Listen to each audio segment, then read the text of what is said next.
Hola, muy buenos días. Les damos la más cordial bienvenida a todos ustedes. Se encuentra con nosotros el José Gerardo Rodolfo Fernández Noroña, que es un político y activista social mexicano, quien fue miembro fundador del Partido de la Revolución Democrática, en el que se desempeñó como secretario de Comunicación y vocero, hecho que lo llevó a ser conocido por sus declaraciones y actos de protesta, sobre todo a partir de las elecciones del 2006. Participó con una candidatura independiente por el Partido del Trabajo y por Convergencia para ser diputado federal en el Distrito Federal para el periodo del 2009 al 2012 por mayoría relativa, resultando electo. Parte de su trayectoria, Fernández Noroña es licenciado en Sociología, no estudió Ciencias Políticas. Es egresado de la Universidad Autónoma Metropolitana Azcapotzalco. Inició sus actividades políticas en las unidades habitacionales del IMSS. Fue consejero nacional del PRD desde el primer consejo a excepción del tercer consejo. En el 95 encabezó la creación de la Asamblea Ciudadana en defensa de los deudores de la banca, organización que defendía a quienes, debido a la crisis económica sufrida en ese año en México, habían visto multiplicarse sus créditos bancarios. Desde entonces encabezó las protestas que lo harían posteriormente muy reconocido. Fue secretario de Movimientos Sociales del CEN del PRD de abril del 2004, cuando Leonel Godoy encabezaba el partido. Posteriormente fue secretario de Comunicación, Prensa y Propaganda del Comité Ejecutivo Nacional del PRD, que encabezó Leonel Cota Montaño, y por tanto vocero del partido, siendo este cargo en el cual destaca en el escenario político nacional. Y como ustedes saben, Gerardo Fernández Noroña ahorita está en el centro del ojo del huracán del debate político, debido a su papel muy fuerte en oposición al gobierno y a la actual estrategia que está llevando a cabo el gobierno en materia de seguridad. Entonces tenemos el privilegio de escuchar al diputado Gerardo Fernández Noroña.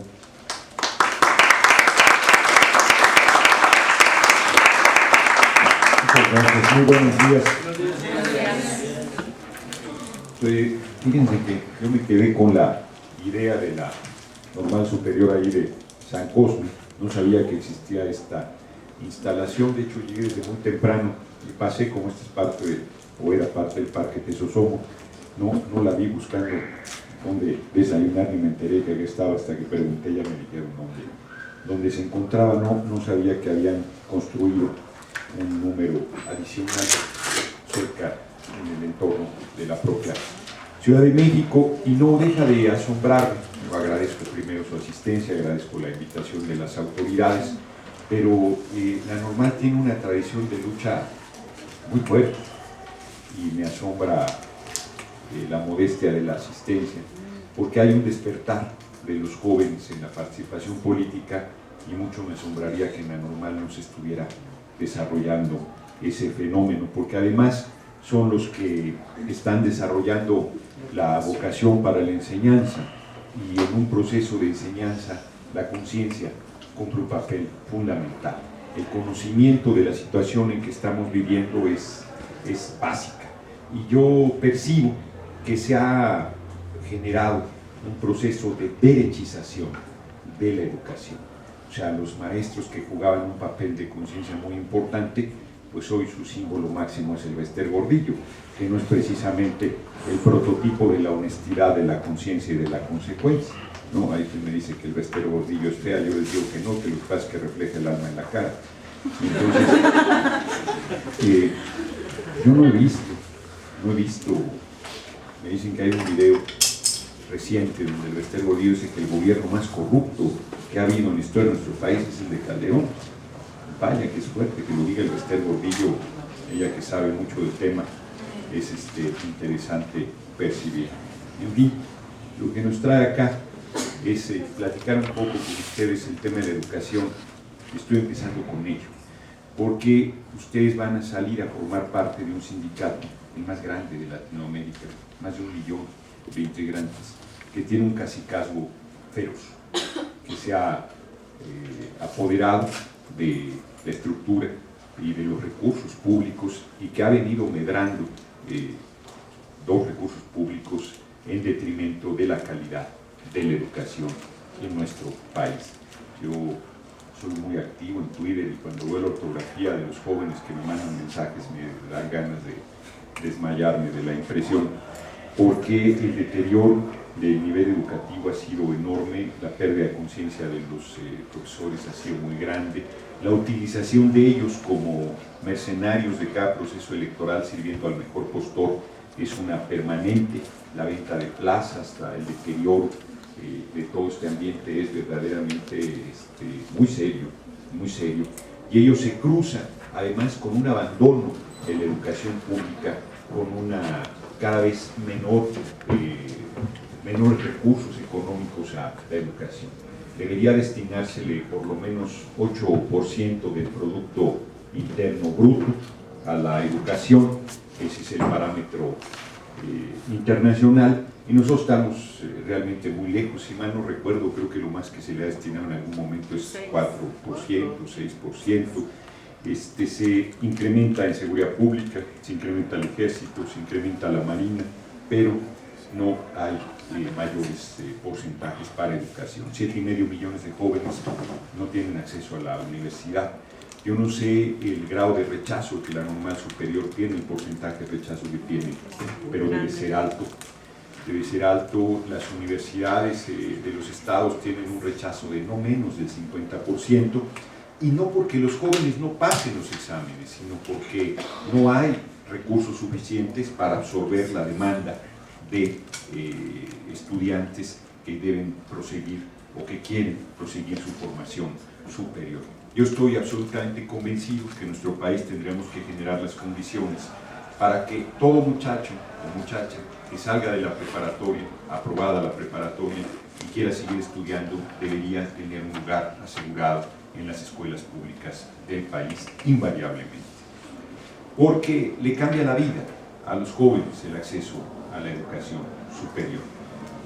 Yo voy más lejos cuando platico estos temas. Yo les digo que inclusive si los jóvenes no terminaran su carrera universitaria, de todos modos mucho habríamos hecho para mejorar su condición de vida y su percepción de la vida, porque el puro hecho de pasar por un aula de educación superior genera otra experiencia, otra perspectiva, da más seguridad, da mejores elementos, da mayores herramientas a los jóvenes para poder salir adelante en el transcurso de su vida.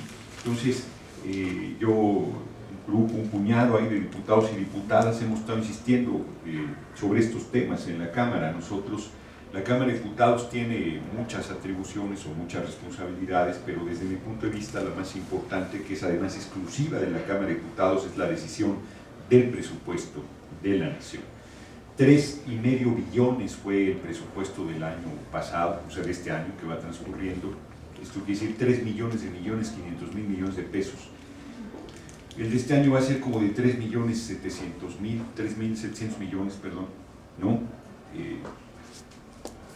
3.7, son 3 millones de millones, no 3 millones de millones, 700 mil millones de pesos.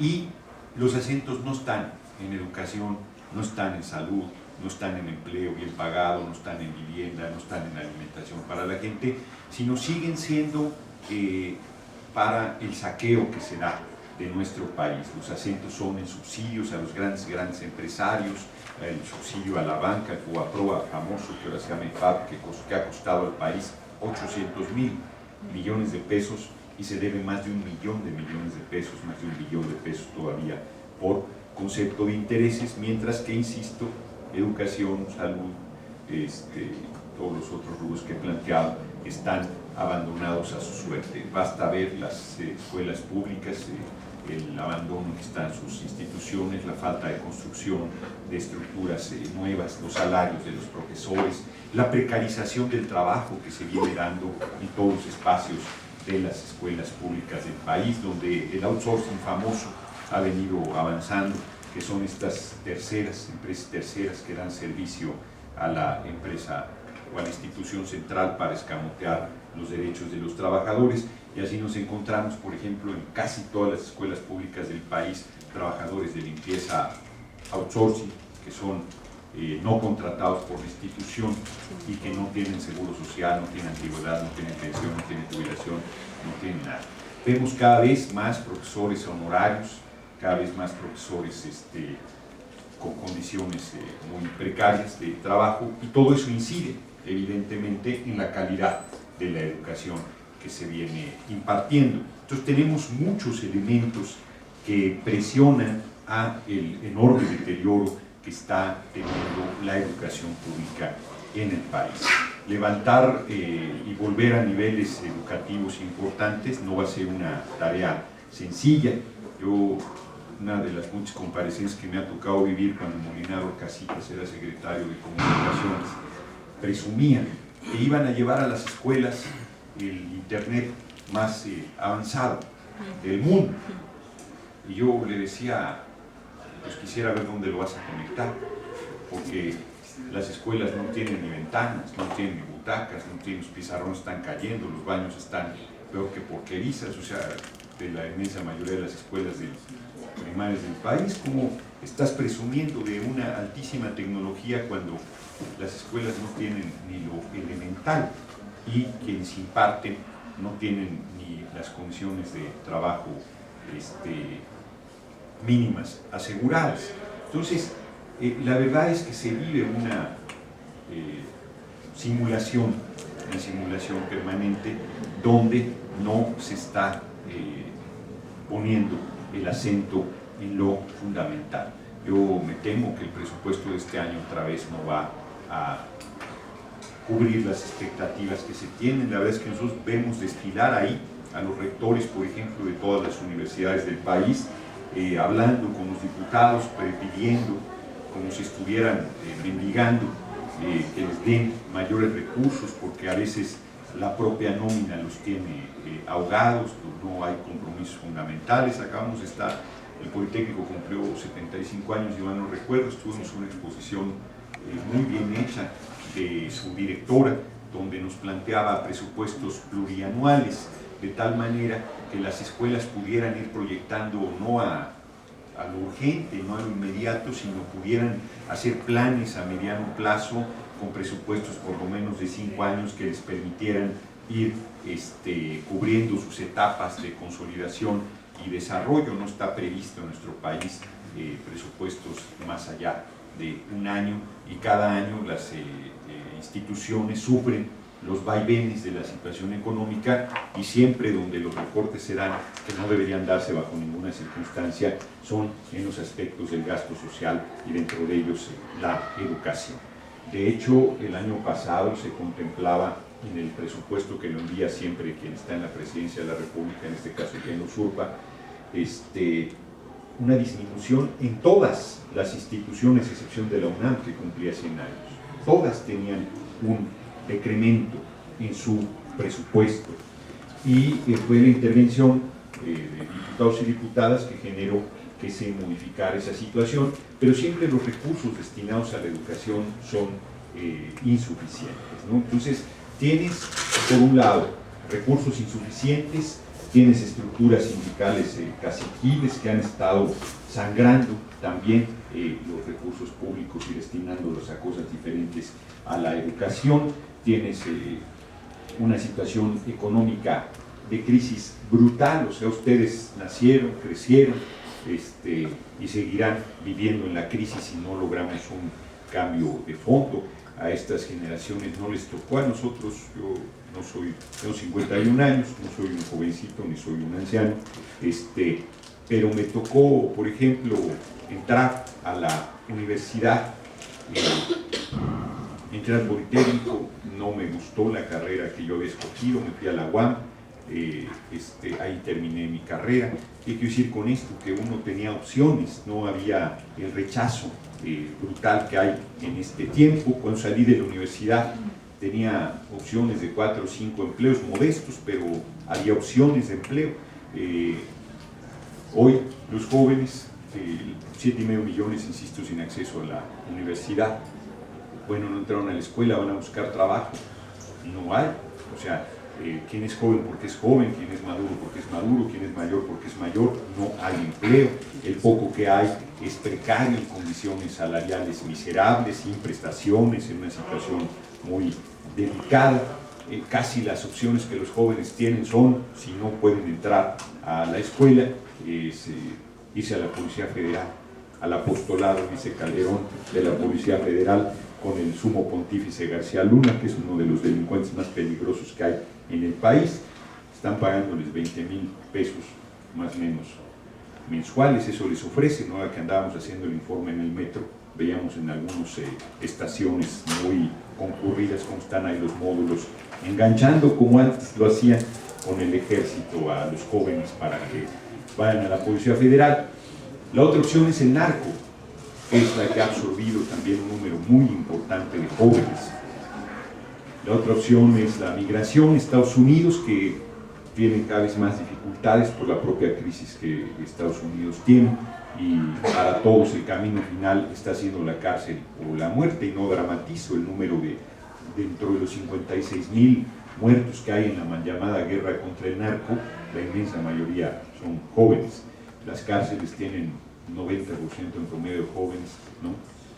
Entonces esta situación no puede seguir en ese camino, e insisto, somos un puñado los diputados que en la Cámara estamos peleando en defensa de los intereses de la gente, en defensa del patrimonio nacional, empujando en un sentido diferente al que empujan las cúpulas de los partidos mayoritarios en la Cámara y algunos mareados de izquierda que también se dan ciertamente. Entonces, nosotros, pues este es un poco así el diagnóstico general de la situación. O sea, podríamos detenernos en muchos aspectos de la violencia, del deterioro económico, de muchas razones que inciden sobre esta situación general, pero yo más bien quizás en las preguntas van saliendo algunos temas que he dejado un poco en el tintero, y yo lo que les comentaría, lo que les diría es a lo que invito a todos los lugares a los que voy.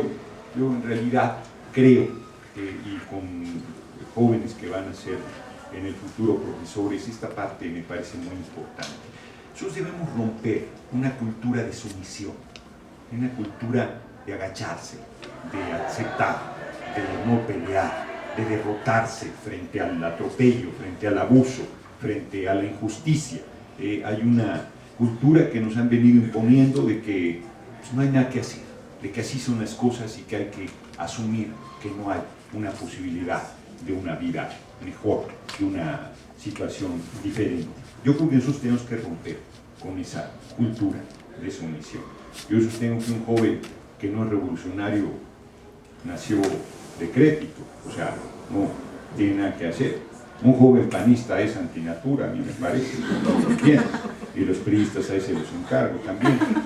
Entonces yo francamente creo que la rebeldía y la hormona está ligada a la juventud, son partes consustanciales, y creo que en ese sentido tenemos que liberar nuestra potencial de rebeldía, no solo los jóvenes, todos en este país, porque no puede ser que toleremos este estado de cosas existente y romper con otra idea dominante, muy fuerte, que si nosotros lográramos romperla sería la piedra de toque y de cambio en nuestro país, que es el que alguien va a venir a resolver las cosas, el que alguien va a hacer la tarea por nosotros, el que va a existir el gran salvador o la gran salvadora que va a modificar el estado de cosas existentes. Todos los lugares, bueno, pero ¿qué hacen los diputados? ¿Qué hacen los senadores? ¿Qué hacen los olvides? No, olvídense. ¿Qué vamos a hacer para cambiar las cosas? No será un diputado, no será un senador, no será un gobernador, no será un presidente de la República el que cambie las cosas. Es la organización, la participación y la lucha de la gente la única que puede cambiar el estado de cosas existentes. Pongo un ejemplo. Si los normalistas con sus autoridades no pelean para generar mayor presupuesto, no nos va a llegar nunca. Peleando, quizás tampoco les llegue. Pero si no pelean, seguro no les llega. O sea, si no luchan, no hay ninguna posibilidad de nada. Si se lucha, se puede perder, se puede ganar. Pero si no se lucha, todo está perdido. Y esta es la idea que además los medios han metido mucho, de que no vale la pena luchar, de que no hay nada que hacer, de que todo está podrido, de que todo está perdido, de que la política no sirve, de que los políticos no sirven, de que no hay ninguna posibilidad de cambio. Eso es lo que meten en la gente, ¿no? La apatía, de que la desinformación, la falta de compromiso. Y cuando yo hablo de política, no hablo de participación en partidos. Estoy hablando más allá de eso. Estoy hablando de la lucha para la transformación de nuestra sociedad. Estoy hablando del compromiso. Estoy hablando de comportarnos como hombres y mujeres libres, de ejercer nuestros derechos con firmeza, de luchar por lo que creemos, de aportar nuestra parte en esta necesidad de cambio y de transformación que hay que llevar a cabo en nuestro país. Y eso es a lo que yo vendría a invitarlos, porque si no se da un proceso de esa naturaleza, no habrá ninguna posibilidad de que las cosas mejoren. No habrá... Miren, ustedes aunque son jóvenes todavía les tocó. Nosotros pensábamos que no podía haber un presidente peor que Fox. No, o sea, con ese nivel de ignorancia, con ese nivel de irresponsabilidad, con ese nivel de superficialidad, de corrupción, imposible. Calderón es peor, rubro por rubro. Han aumentado durante su gobierno 16 millones los pobres, casi un 30% de incremento. Estoy recordando las cifras de memoria, no son exactas. Hablan de 90 millones de mexicanos en situación vulnerable. Ahora usan ese eufemismo, ahora usan esa manera de disfrazar las cosas. Ahora ya no son pobres, ahora son vulnerables. Reconocen 50 millones de pobres, 90 millones vulnerables. La inmensa mayoría de la gente gana menos de 6,000 pesos mensuales, con los que Cordero dice que se vive muy bien. Sí. Acaba de estar Lozano en la comparecencia, los medios desvirtuaron todo lo que ahí pasó, yo los invito a ver el video. Y hay un momento en que yo le digo, a ver, secretario, vive con 60 pesos diarios, una semana, que es el salario mínimo. Vive con 60 pesos diarios, es menos, son 58 y pico. Pero yo me vi generoso y le dije con 60. ¿No? Vive con 60 pesos, ¿saben qué me contestó? Eso no lo dijeron los medios. No se puede, dijo, no se puede. Ah, y entonces ¿cómo hace la gente para vivir con eso? Y entonces él mismo dio una cifra, 7,500 pesos el promedio en todo el país. El promedio es, hay uno que gana $1 al día y otro que gana millón de pesos, exacto, 800,000 o 500,000. Y lo haces promedio y entonces te sale 7,500, ¿no? Le dije, vive un mes con 7,500 pesos mensuales. Y me dijo, no se puede. Porque efectivamente no se puede. Y sin embargo la gente vive con eso, ¿no? O sea, pues esas cosas las tenemos que modificar, porque no es cierto que no exista la riqueza se crea con trabajo, y esa riqueza existe. Tenemos al hombre más rico del mundo. En un año Carlos Slim pasó su fortuna de 50,000 a 74,000 millones de dólares. No se lo acaban nunca. Hay 30 megaempresarios, porque me dicen, es que no, ¿de dónde sacamos para educación? Pues de que paguen los impuestos los que no pagan. Y entonces dicen, ah, sí, esos ambulantes que no pagan impuestos. No. Pero por el amor de Dios, que no existe. No tienen nada que ver los ambulantes. ¿Cuándo pueden pagar los ambulantes? No, estamos hablando de 30 megaempresarios que pagarían ellos solos 500,000 millones de pesos al año. ¿Cuánto es 500,000 millones de pesos al año? No tenemos ni idea de lo que eso es. Bueno, en 6 años, esos 30 empresarios solitos pagarían el presupuesto de la nación de todo un año. Eso es lo que no pagan de impuestos. 3,5 billones. 3 millones de millones, 500,000 millones de pesos en un sexenio. Evade. 30. Hay empresarios que pagan 70 pesos de impuestos sobre el producto de la renta. 70 pesos en un año. Los mexicanos pagamos el 30% de nuestro ingreso. hay empresarios que pagan 74 pesos del IVA en un año. Lo pagamos nosotros, sus padres, en un pantalón y una camisa de IVA. ¿Me explico? Sí. Es un nivel de privilegio, no a los diputados, que claro que hay privilegios ahí, pero son rascuaches esos privilegios, comparados con los de los grandes dueños de este país, que además no dan la cara, porque Calderón ni siquiera es el dueño de nada, es el lacayo de los poderosos. Y los que defienden a Calderón son lacayos de los lacayos del poder. Esa es la cruda verdad. Son esos poderosos los que han concentrado la riqueza, los que han empobrecido al país, los que han, y que además, como decía mi abuela, yo me fui con mi abuela, no tienen llenadera, todavía quieren acabar con los derechos de los trabajadores con la reforma laboral, que no haya pensión, que no haya jubilación, que no haya seguro social, que no haya aguinaldo, que no haya vacaciones, que no haya nada. Dicen, como en Estados Unidos, les vamos a pagar por hora. En Estados Unidos el estado que menos paga $5.50 la hora. Aquí la quieren pagar a 5 pesos, pequeña diferencia. Y en Estados Unidos llegas y trabajas 7, 8, 9, 10, 11 horas y te pagan $5 la hora. Y acá quieren que llegues y te digan, hoy 2 horas, mañana llegas 3 horas, pasado llegas hoy ni una. Y luego ni para el pasaje. O sea, están como la burra de la tía Cleta, pago para que me alquilen. O sea, ¿cómo va a ser esta situación? Entonces, esas cosas son las que tenemos que modificar. Y no se van a modificar si no se da un proceso de lucha, si no se da un proceso de compromiso, si no se da un proceso de consecuencia. Y ustedes, que serán formadores de hombres y mujeres, tienen que tener un grado de conciencia y un grado de compromiso muy importante.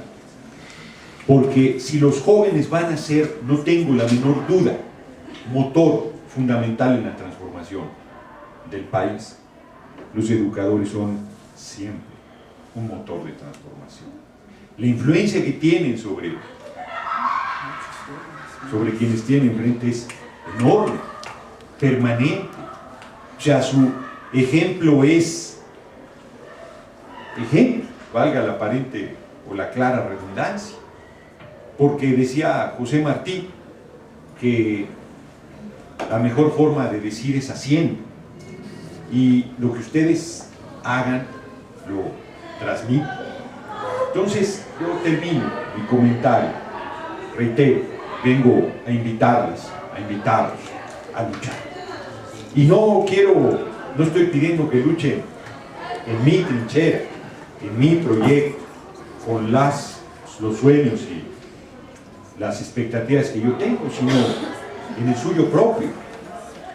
Yo estoy convencido que tenemos que conseguir que haya empleo bien pagado, educación para todos sin excepción, que no hay un solo joven rechazado de las preparatorias, que no hay un solo joven rechazado de las universidades.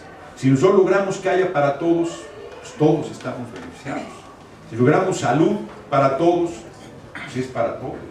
No tienen que andar buscando al diputado para que hable con el director del hospital a ver si se les da la gana recibirlo o si pueden hacerlo, ¿no? Si no es para todos. Si hay vivienda para todas las familias viviendo 3 o 4 en una sola casa como muegan, no porque se quieran mucho, sino porque no hay lugar. Yo viví condiciones seguramente igual que las de ustedes para estudiar en un departamento chiquitito, con una sola recámara, con la televisión a todo lo que da el volumen, con el radio puesto a la vez, con los hermanitos pasando, haciendo un esfuerzo enorme de concentración, porque así está, no hay espacios, ¿no? Yo me imagino si cuando yo estudié había el hábito para la lectura, era difícil que se fuera tomando. Hoy la gente no lee nada, los estudiantes no leen, que esa es una tragedia. La lectura es otra de las herramientas fundamentales para la transformación del ser humano.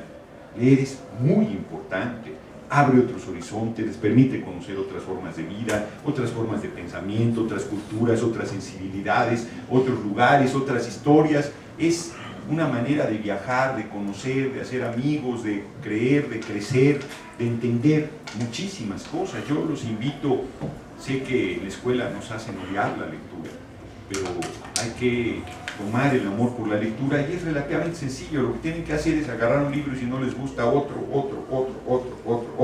No estoy hablando de galanes o galanas, estoy hablando de libros, ¿no? Que también es una técnica que se puede utilizar. Hasta que encuentren el que realmente les entusiasme, hasta que encuentren el que les atrape, el que les apasione, el que los lleve a donde ustedes quieren ir. Esa es una manera de tomarle el gusto a la lectura, no leer por obligación, no leer porque tiene que hacerse, no leer algo que no le atrae a uno, sino leer.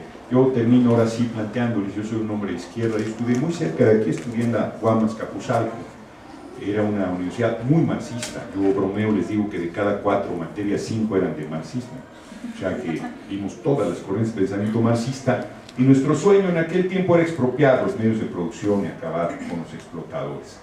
Hoy mi sueño es más modesto, mi sueño es crear el primer país de hombres y mujeres lectores empedernidos del mundo. Yo creo que si la gente lee, se va a generar un espíritu libre y un espíritu consciente. Hay hombres de derecha, mujeres de derecha que leen y mucho, son pocos, son aves raras, quién sabe qué le hagan a la lectura. La mayoría de hombres y mujeres libres son lectores muy fuertes, porque son espíritus emprendedores. Entonces, pues yo vengo invitados a eso, reitero, a luchar. Ese es el único camino posible para los que venimos de abajo, para los que venimos del pueblo. No hay, lo que no hagamos nosotros por nosotros mismos no lo va a hacer nadie. Nadie se va a preocupar de nuestras dificultades, de nuestros obstáculos, de lo que sufre la gente para salir adelante. No os tengo que platicar de ustedes el esfuerzo que hacen sus padres para que ustedes puedan estar aquí. No les tengo que platicar de ustedes las dificultades que viven diariamente. Esas las conocen a la perfección y esas solo se podrán cambiar a través de la lucha. La vida es un regalo maravilloso, no tiene por qué ser difícil para nadie. Hay dificultades de otro tipo, pero no deben ser dificultades materiales. Hay riqueza suficiente para que todos tengamos un desarrollo digno en todos los lugares del país. Pues les agradezco mucho la invitación y estoy a sus órdenes para las preguntas que tuvieran. Si ustedes están de acuerdo, podemos abrir una primera ronda de 5. Sí, como no quieren hacer algún apunte o algún comentario, y luego pasamos una ronda de preguntas de 5, y si hay ánimo para una segunda, pues hacemos una segunda, y si no, en esa la cortamos, ¿no? Gracias, muchas gracias. Ahorita hacemos lo de las preguntas. Es necesario aclarar algunas cosas. El asunto de la licenciatura, lo que pasa es que pareciera que es nuestro estimado invitado, un invitado muy interesante, compañero y amigo de muchos años, de otros de nuestros invitados que hemos tenido acá, Martín Batres Guadarrama, y con el que hemos participado en muchas cosas juntos. Y bueno, hay diferencias en este papel. Habíamos invitado al mismo tiempo a otros diputados de la Asamblea Legislativa del DF, tanto del PRD como del PRI como del PAN. Ya nos contestaron 2, uno del PRI y otro del PAN. Vamos a ver si todavía es posible que ellos vengan.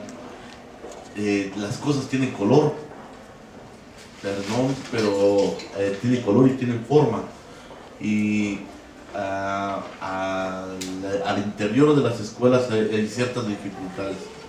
Yo espero que con el programa que se elabora cada inicio del semestre podamos no justificar, porque yo creo que esto no se trata de justificar, de impulsar este tipo de ideologías a todos los compañeros. Las materias que me toca impartir son de tipo ideológico, de tipo económico, de tipo político, y no podríamos quedarnos con una sola visión, tendríamos que hacerla de todos, ¿no? Particularmente la mía, bueno, creo que la mayoría de ustedes la conocen, pero sí trato de que los demás. El asunto es que, a pesar de que hicimos la invitación al mismo tiempo en muchas instancias, los últimos que contestaron fueron los del PAN. y todavía están diciendo a ver si les interesaba, ¿no? Pues así son ellos. Las cosas tienen color, les vuelvo a repetir, ni modo, ¿no? Nos da mucho gusto hacerlo. Esto es parte de este proyecto educativo. Ojalá que nos permitan seguir trayendo a diferentes ideologías. Ojalá que lo aprovechen estos comentarios. No es fácil. Y pues no está desangelado. Lo que pasa es que es semana de evaluación. Entonces muchos chicos ahorita están presentando exámenes, los maestros están evaluando y en fin, pero bueno, esta tradición de idea y de lucha sigue pendientes muchos de los compañeros. El maestro de historia, después le agradezco mucho el apoyo, la maestra, el compañero de servicios, pues hicimos un esfuerzo extraordinario por acompañar al Estado y sí quería hacer esa aclaración. Están invitados de todas las corrientes, de todos los colores, nos han respondido de manera distinta. Hubiera querido que fuera un panel, no porque hubiera sido así como algo electoral y me meten al norte a mí también, ¿verdad? Si ya me quiere correr ahorita, pues me imagino que si los tengo todos mejor así, de uno por uno. Pero la idea era esa, a ver qué piensa, qué están haciendo nuestras autoridades para la educación. Hay un sesgo importante en las materias donde se habla de educación y de política y de presupuesto económico. Y bueno, pues qué mejor que las personas que nos están representando y que a través de nuestro sufragio efectivo, bueno, somos representantes de nosotros en esa materia. Entonces, que sí quisiera hacer otra vez la aclaración. Nos fue muy amable. Yo conozco, sigo muy de cerca esa carrera política, vivo muy estrechamente con ese papel. Cuando lo de la comisión, los electricistas, cuando eso de la guardería, a la que no les importa absolutamente nada, cualquier persona razonable pudiera haberlo hecho, no hubo otro. Entonces, hay una identificación obviamente con los personales, y pues si tienen un color, pues sí lo tienen, como los que lo tienen del otro lado, las caraduras de algunos secretarios, ¿no? Pero en fin, es una invitación para poder seguir con los demás representantes de los diferentes partidos y para que ustedes tampoco se despeguen, ¿no? Que estén con nosotros. Y si ahora sí, alguien tiene preguntas, sí, claro. Porque no me gustaría que quedara una mala interpretación. Bueno, primero tiene razón, compañero profesor, en el sentido de que hay posiciones políticas. Yo soy un hombre de izquierda, eso está más o menos claro. Sí. Y yo creo que las universidades son el espacio abierto a todas las formas de pensamiento. Y hay diversas formas de presentarlo. Una puede ser como esta, traer por separado a las diferentes posiciones y todo el mundo escucha, cuestiona, valora y hace su propio criterio. Y otra es en espacios de debate, donde sobre un mismo tema se escuchan al mismo tiempo las diferentes posiciones.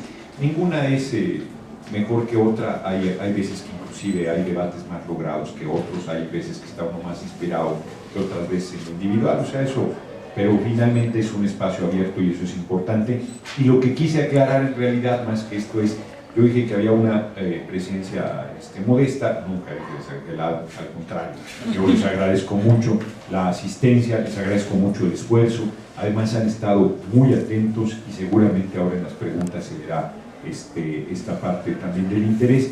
Y quiero hacer un último comentario, que es, esta ha sido una semana muy dura para nosotros. O sea, la gente piensa que la cámara es coser y cantar, que la pasa uno a todo dar. Pues hay de todo, hay gente que, ya no les dije eso, pero miren, hay una presión enorme de los medios para desprestigiar a la Cámara. Hubo un debate durísimo el miércoles sobre la revocación del mandato.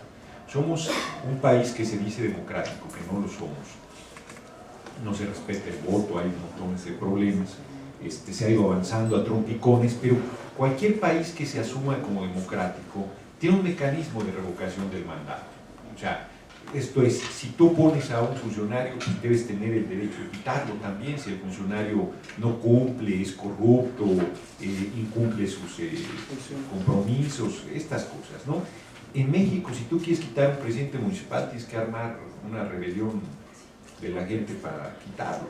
Si quieres quitar a un gobernador, a veces ni con la rebelión. Ahí está el caso de Oaxaca, que no fue posible que tiraran a Ulises Ruiz. Si quieres quitar a un presidente es prácticamente imposible, ¿no? nuestro país. Hay otros países que han generado rebeliones populares muy fuertes, recientemente los países árabes, para destituir a sus presidentes. Entonces nosotros estamos empujando a que hubiera una vía institucional, que así como la gente sale a votar por alguien, saliera a votar para que se fuera. Que es una manera muy sensata, muy pacífica, muy civilizada de decirle a alguien, no te quiero más, te tienes que ir. Bueno, pues el PRI estuvo en contra de la revocación del mandato. Una discusión durísima. Yo, por ejemplo, ahí reconozco, el PAN estuvo a favor, ¿no? O sea, yo les digo que la cúpula, les digo la cópula del PRI y el PAN, siempre están en la misma línea, pero ahí estuvieron, el PAN estuvo con nosotros. Fue una discusión muy importante, horas de discusión. Y de repente alguien dice que por ahí estaba tomando alguien, unos 500, ¿no? Y lo que sale en las noticias es diputados borrachos. Bueno, o sea, cuando yo saqué una lona diciendo que Calderón era un borracho, que se rasgaban las vestiduras, que qué falta de respeto. Y ahora, ¿cómo le han pegado? A los 500. Hay un montón de abstemios ahí, yo no tomo, yo tengo problemas de ácido úrico, no por puritano, y ahora todos somos borrachos, ¿no? Y todos estamos ahí en el jolgorio. Es una falta de respeto absoluta. Es como si uno de ustedes ahorita se duerme durante la discusión porque se aburrió, porque viene cansado, porque trabaja de noche, porque estudió para un examen, y yo le tomo una foto y la subo a Twitter y digo, miren los estudiantes de la son los exámenes, cómo se quedan dormidos en el auditorio. Oigan, ¿cómo hace que por uno que haga eso yo diga que todos son iguales? ¿No?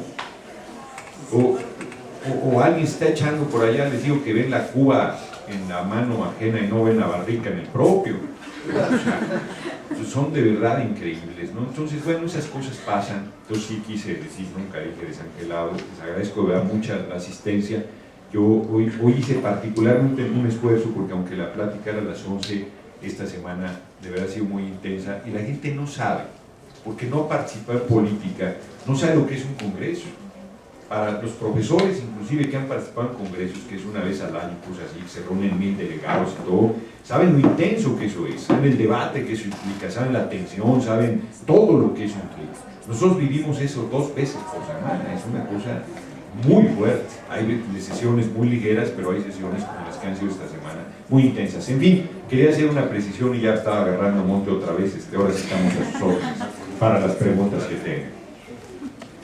Mi nombre es Raúl Saldaña y hablo como representante del Grupo Jóvenes con Noroña, que nació en algún momento así, después de una conferencia del compañero Manolo, que está ahí sentado, él es el que inició todo este movimiento de jóvenes. Y me gustaría hacer nada más un apunte muy rápido. Nosotros como mexicanos, jóvenes mexicanos, tenemos un enemigo bastante difuso, pero a la vez muy fuerte, y es la televisión. Dice el señor Jorge Saldaña que Alemania exporta a todo el mundo tecnología.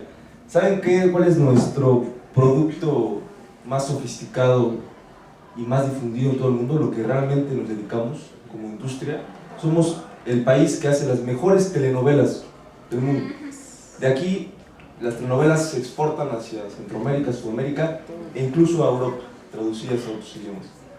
Entonces nos habla de que lo que hacemos mejor es el show, el espectáculo.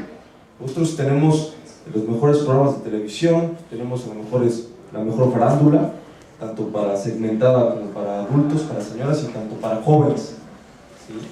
Tenemos los mejores conciertos de música, de eventos deportivos, ahorita los panamericanos. Todo esto es una amalgama de lo que para mí es una cortina de humo que tiende la televisión para que nosotros no podamos ver lo que realmente está pasando en el país, que es la verdad. Y la verdad es que el 1% de la población en el mundo maneja el 43% de la riqueza de todo el mundo.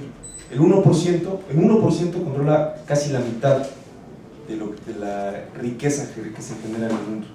Eso nadie lo sabe, eso muy poquitas personas somos conscientes de eso. ¿Y por qué? Pues porque tenemos esta cortina de humo bastante sofisticada, bastante elaborada, que casi no permite, es imposible que podamos ver esta realidad.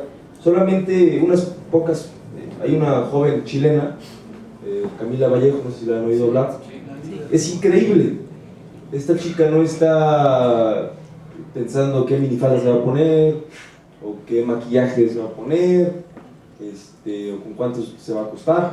Está pensando en cómo revolucionar un sistema educativo que es exactamente igual de nosotros, que está controlado está mercantilizado, está basado en las leyes del mercado, que si pagas tanto, tienes que vivir. O sea, si tienes para pagar, puedes pensar. Del otro lado, simplemente serás un ente que conforme a la masa, ¿no? En España también se dieron cuenta. Están los indignados que se dan cuenta de que los bancos destrozaron la economía y les destrozaron el futuro. El 20% del desempleo, los jóvenes tienen el 20% del desempleo a nivel mundial, y el panorama al futuro no se ve muy alentador porque la economía todavía está bastante floja. Entonces, el panorama para los jóvenes considero, Gerardo, que es bastante apretado. Dice Gerardo, las vertientes que le quedan a los jóvenes es, por un lado, pues, el comercio informal, por otro lado, emigrar a Estados